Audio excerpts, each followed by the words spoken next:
Hello everyone, this is Mr.Kool back with another YouTube video, and I haven't done this in so long, and I am sorry for all of you who have been waiting for it, but today I'm going to be doing the top 10 strongest FNAF characters updated, because I know I've seen all of your guys' comments. I actually have read all of them multiple times, because I'm not that big of a YouTuber yet. That video, if you haven't checked it out already, you definitely should, and it has almost 10,000 views, and that's not that big, whatever, but to me it's a really big step to have a video with that many views. And that video came out 2 years ago to this day, December 29th, 2018. I don't know why I decided to do it that day, on that specific day. I don't know why I told it to do it at the end of the year, but I decided I want to do an update of this video. And yeah, it took 2 years, not really, but I know you guys have been complaining oh, where is Circus Baby, or where's Ennard, or where's all this? That video came out before Sister Location was a thing, and it came around the time where FNAF 4 was just getting big. So I didn't have a lot of info that I have now, so I just made this. So I'm gonna have a disclaimer. Actually, oh, does it work? Okay, there we go. Disclaimer is that not all of these are going to make sense, but I'm going to explain them. And these facts are based on from Ultimate Custom Night and how strong those characters are in there. Real life scenarios, which is kind of where I based off the first video, which I never had this. Like I said, this is a long time ago, so I wasn't thinking this ahead of time. But those videos, these animatronics are also based on real life scenarios. If they were in front of you, how are you gonna deal with them? And 3, just storyline and gameplay with these characters. So let's start in with number 10, Ultimate Custom Night Bonnie and Foxy and real life Foxy. The reason why I put them together, which I have a lot of characters that go together on this playlist, on this list, is because without them working together, they wouldn't be strong. So first of all, let's start with real life Foxy. Real life Foxy is very and this is not just supposed to be opinionated, but imagine seeing Foxy in real life and that hook, you would probably die.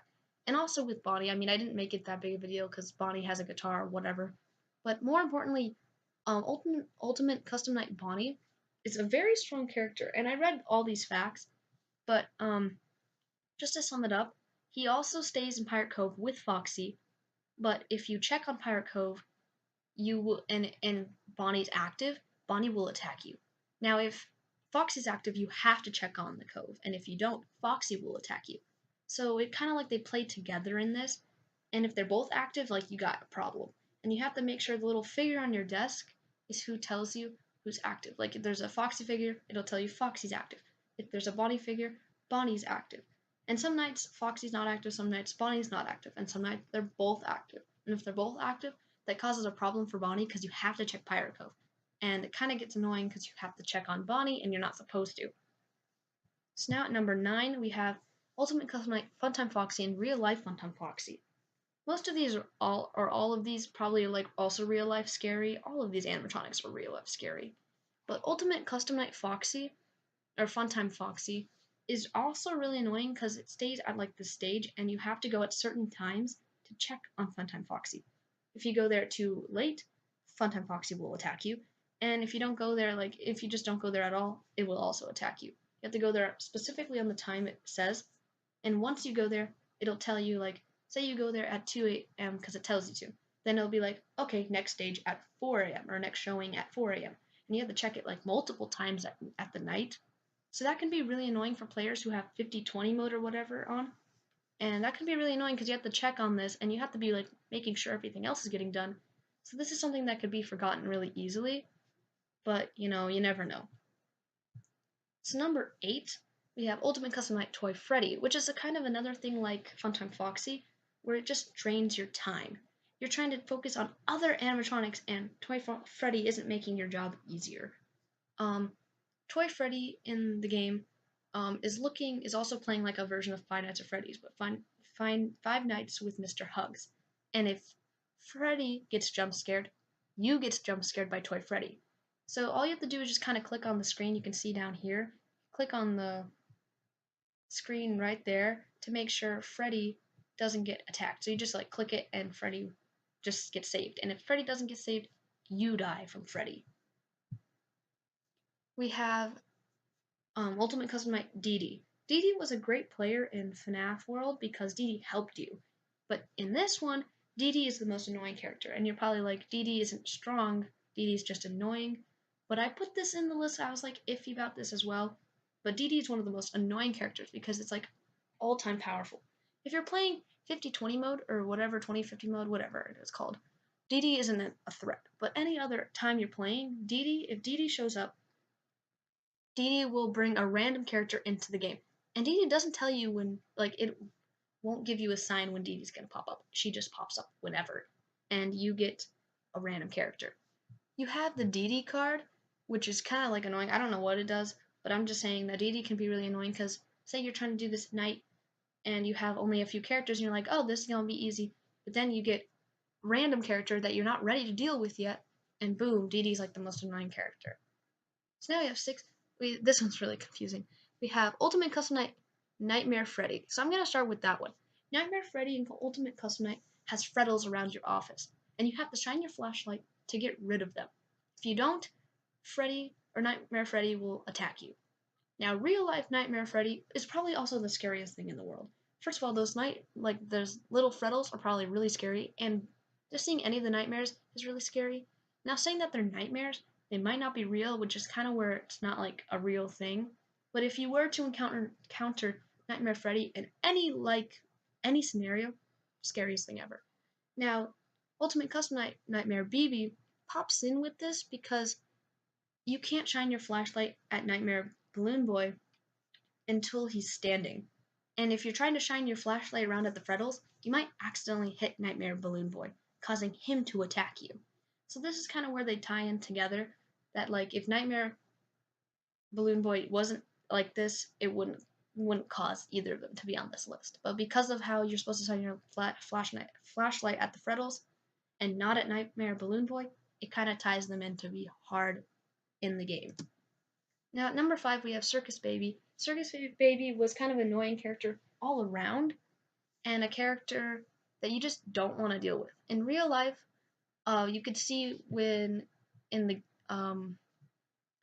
just in little scenes, Baby was crazy, trying to kill kids and having like the little scooper coming out. Like you wouldn't want to deal with Baby in real life. Baby's also just a really crazy character because she's possessed, and all of these are possessed, but Baby was like just crazier and like trying to manipulate you throughout the games. This is why not a certain Baby is scary. Now, Baby in UCN was kind of annoying too, because the only way to get rid of Baby in the game is to buy the plush or the toy at the shop, and that's each single night. And you have to use your fast tokens for this. And if you don't have enough fast tokens, then you can't get rid of Baby and you're kind of doomed. So number 4, we have Golden Freddy / Fredbear. I knew at the first video I didn't know they were separate characters. But now I know they're the same character, At first I thought they were separate. They're not. Fredbear is a creepy character that was pretty creepy in FNAF 4, and very creepy in all the games. Golden Freddy and Fredbear, they both kind of just sit there, and if you look at them, you get attacked. And this happens both in the first game and in UCN. So it's like the same thing going on. So with this, you just don't want to look at them, and that's not really a hard maneuver, but I had to put Golden Freddy on here because it's like an older character. And I think Fredbear is just really dangerous. I mean, obviously the bite of 87 had to happen, and that was Fredbear. And Fredbear obviously has a strong, powerful jaw if it was able to do that, which is why you don't want to encounter Fredbear in real life. So number 3, we have Ennard from Sister Location and UCN. Ennard from Sister Location obviously shows us that it's made of every single character, and kind of like just kind of like other characters can be, but it has parts of every single different character, which means it has multiple kids controlling it at once, which is pretty scary, I'd have to say. And I wouldn't want to see Ennard in real life because Ennard looks really, really scary, and he could probably choke you in like 2 seconds. But also in UCN, Ennard is a vent character, but it's like faster moving, and Ennard doesn't always appear on the vent map. So he's just like 1 second here, and then like a minute later, 1 second there. Like he'll just be like jumping around, and the only way to tell if he's there is for the squeak. So that can be kind of hard, especially if you don't have good headphones to hear Ennard with. But overall, Ennard is just a really creepy character. Obviously, brought a lot to the storyline, which is why Ennard is at number 3. Number 2, we have the Marionette from FNAF 2 and Nightmaronne from UCN. The Marionette from FNAF 2 and has the same maneuvers as the Marionette from UCN, and a lot of people forget about the Marionette because it's like whatever. First of all, in the storyline and in like real life, the Marionette brought like life to the children. Give gifts, give life. Minigame. And that is what started all of this FNAF. And I know like it's not a real thing, but like to like look in storyline, Marionette is a really powerful character that it could give life. But this doesn't necessarily make it a bad character, but it does make it strong. The Marionette also, like, if you don't wind up, the music box can get really annoying, which happens both in FNAF 2 and UCN, which makes it a strong character. Now, Nightmaronne also is a really creepy character. If you were to see it in a real-life scenario too, would be really creepy. But in UCN, you have it and its face flashes above the screen, kind of like down here, and it just kind of stays around the screen, but if you click over it, you get jump scared. And I remember watching Dawko play UCN, and that was one of the most annoying characters for him, which is why it's also put up as number 2. And number 1, Springtrap / William Afton. Since like the first video was more kind of opinionated, which I didn't want it to be, I kind of made this one less opinionated. If I wanted to put it on my opinion, the Marionette would be number 1. But Springtrap / William Afton is the cause of the Marionette and the cause of everything in reality. Without William Afton, the puppet or Marionette wouldn't be a thing. So that's why Springtrap / William Afton makes it a number 1 at this list. Springtrap is just all out like creepy. Was one of the creepiest animatronics to bring up when FNAF 3 was released. So that's why Springtrap gets its top place.